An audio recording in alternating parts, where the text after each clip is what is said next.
आज आपण बेरीज आणि वजाबाकी यांची मिश्र उदाहरणे कशी सोडवायची अगदी सोप्या पद्धतीने पाहणार आहोत। काही उदाहरणामध्ये फक्त वजाबाकी दिलेली असते, तर काही उदाहरणामध्ये बेरीज दिलेली असते। पण या उदाहरणामध्ये आपण बेरीज आणि वजाबाकी एकाच उदाहरणात कधी आणि केव्हा करायच्या हे पाहणार आहोत। या ठिकाणी एक उदाहरण घेतलेलं आहे, बघूया आपण। बघा, कारखान्याच्या व्यवस्थापनाकडे 25,40,600 रुपये एवढा कामगार निधी होता। त्यातील 12,37,865 रुपये वैद्यकीय बाबींसाठी व 8,42,317 रुपये कामगारांच्या मुलांच्या शिक्षणासाठी खर्च केले व शिल्लक निधी उपहारगृहासाठी राखून ठेवला। तर उपहारगृहासाठी किती निधी राखून ठेवला? अगदी तसेच उदाहरण आहे। बघा, कारखान्याच्या व्यवस्थापनाकडे किती रुपये निधी आहे? एकूण रुपये किती आहेत? एवढे आहेत, बरोबर। 25,40,600 आहेत। त्यातले त्यांनी वैद्यकीय बाबींसाठी किती खर्च केले? 12,37,865 रुपये खर्च केले। यातले खर्च केले ना, काढून टाकावे लागतील। अजून त्यांनी काय खर्च केला? त्यातला 8,42,317 रुपये मुलांच्या शिक्षणासाठी खर्च केला, कामगारांच्या मुलांच्या शिक्षणासाठी। यातूनच केला ना खर्च, मग हा पण काढून टाकावा लागेल। आणि जो शिल्लक रुपये आहेत ते कशात ठेवले? उपहारगृहासाठी। तर उपहारगृहासाठी किती रुपये निधी शिल्लक ठेवला? समजलं उदाहरण? किती रुपये दिलेत, कुठं कुठं खर्च झालाय, बरोबर ना। हे दोन पद्धतीने आपण सोडू शकतो। जे नवीन मुलं आहेत, ज्यांना काय करायचं हे कळत नाही, त्यांच्यासाठी आपण एक सोपं उदाहरण घेऊया, बरोबर का नाही? म्हणजे समजून घेऊया आपण। हे काही वेळेस बाजूला ठेवा, आता हे आपण घेऊया। किती आहेत?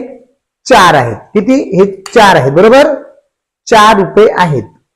या 4 रुपयामधले त्यांनी 2 रुपये, किती? 2 रुपये काय केले?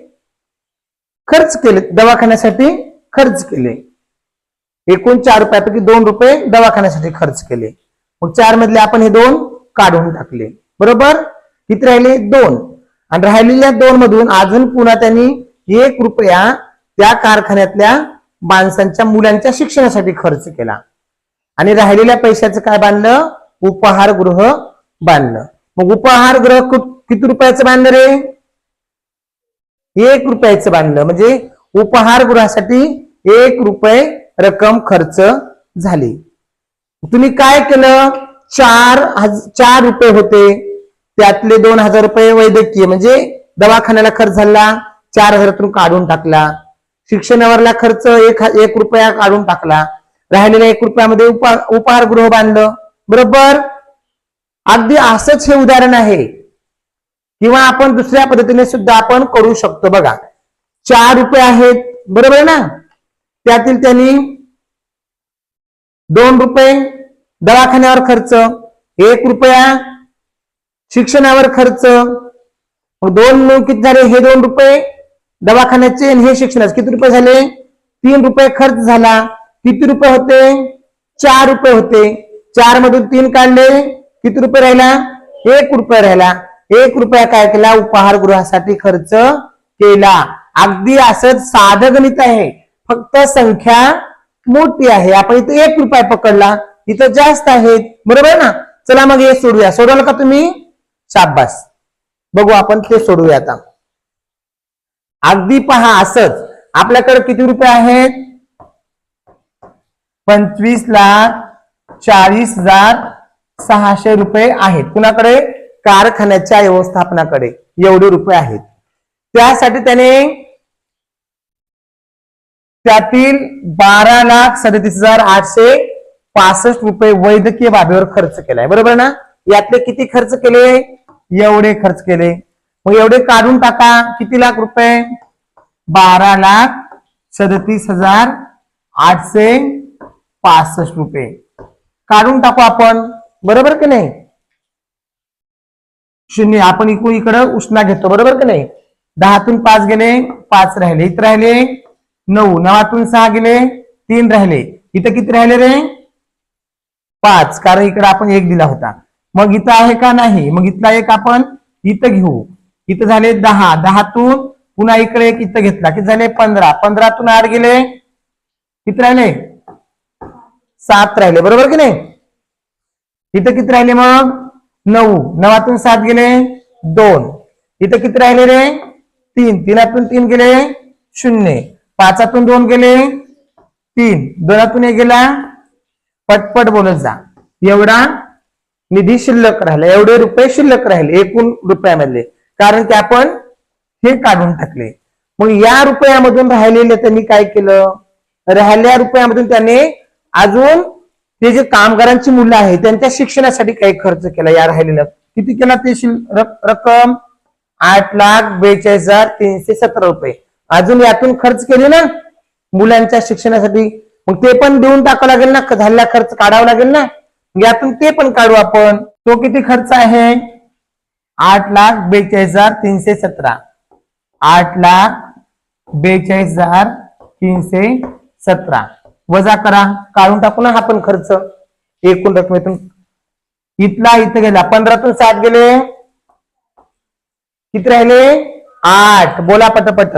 इथं राहिले 2, 2तून 1 गेला 1 राहिला, 7तून 3 गेले 4, 2तून 2 गेले 0, 0तून 4 जातील का नाही जाणार. इकडला एक इकडं घेतला हातचा तर किती झाले 10, 10तून 4 गेले 6, उष्णा घेतला तर 6 राहिले, इथं राहिले 2, 2तून 8 जातील का नाही, इथला एक उष्णा इथं घेतला मग झाले 12, 12तून 8 गेले 4. एवढे रुपये शिल्लक राहिले बरोबर की नाही. एकूण रकमेतून बघा एवढे होते, यातून दवाखान्याचा खर्च एवढा काढला, एवढे राहिले. यातून मुलांचा शिक्षणाचा खर्च काढला, एवढे राहिले. ह्या रुपयाचं काय केलं त्याने शिल्लक राहिलं रुपयाचं उपहारगृहासाठी राखून ठेवला. मग उपहारगृहासाठी किती रुपये राखून ठेवले सावाचा बरं किती 4,60,418 रुपये उपहारगृहासाठी राखून ठेवला. हेच उदाहरण आपण दुसऱ्या पद्धतीने कसं सोडायचं बघा. आता या ठिकाणी काय करायचं बघा. एकूण रुपये किती आहेत 25,40,000 बोल सायली 600 रुपये आहेत एकूण बरोबर. एवढे आहेत, एवढ्यापैकी किती खर्च झाला रे दवाखाना वैद्यकीय म्हणजे दवाखान्यासाठी बाबीवर एवढा खर्च झालाय, शिक्षणासाठी एवढा झालाय, एवढा खर्च झालाय ना. हा एवढा म्हणजे केवढा 12,77,865 वैद्यकीय बाबीवर आणि 8,42,317 शिक्षणासाठी खर्च झालाय.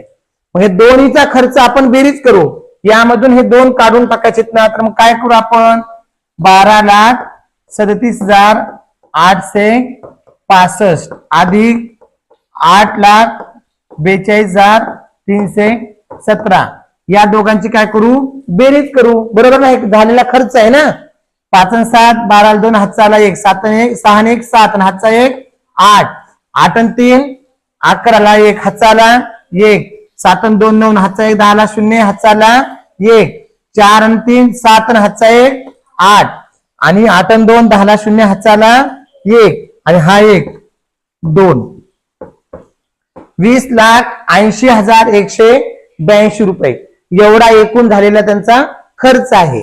मग एकूण झालेला खर्च काय करू आपण यातून वजा करू किती 20,80,182 बरोबर का नाही.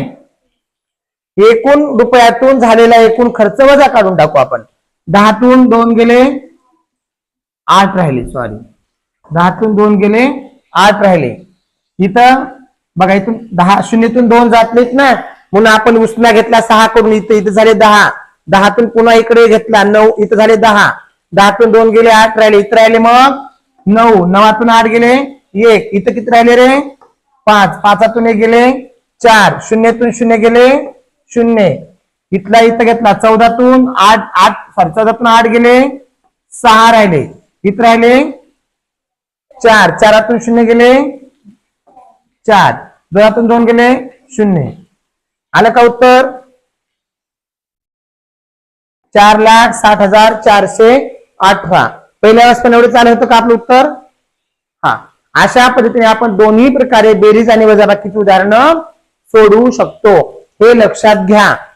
समजलं का? हा. अशाच पद्धतीचे उदाहरणं आपल्याला समजून घ्यायची आहेत. म्हणून बघत राहा.